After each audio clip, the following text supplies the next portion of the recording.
The consensus across large swathes of the Australian investment community is that interest rates have peaked. We're hearing comments from everyone across the market, most recently Jerome Powell, talking about higher for longer for interest rates. And of course the good news with that is higher interest rates mean that it's a baseline for the income that's generated right across a portfolio. So absent of any issues with a fund structure, the core income production within portfolios is naturally higher than it has been over recent years. And we actually expect that to be more of the new normal. So the good news for income investors or those people that benefit from income is that the baseline has moved up, and over time the updraft that's creating will just gradually improve income over time.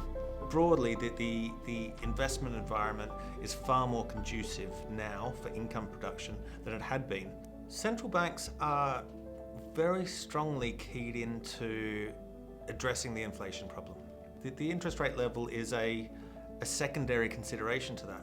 You do have to consider it through a couple of different lenses, because some of it is what's known as communication policy, and communication policy is, it's a way of central bankers conveying messages to economies and economic participants to try and get them to behave in a different way. And so, some of the commentary around being higher for longer, which is a pretty consistent theme coming out of central banks, might be that they don't want people getting overexcited and basically reversing some of the hard work they've done in bringing down inflation, because if confidence comes back too quickly, then inflation's likely to remain stubborn and may even increase again.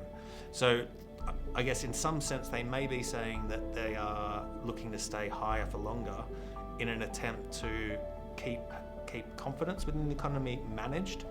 On the one hand, they don't want to set themselves back in the fight against inflation, but on the other hand, things such as deglobalization, which is pretty apparent, is going to mean that inflation has a higher baseline moving forward. But equally, higher for longer does lead into generating better income across portfolios by having a higher interest rate that is higher for longer.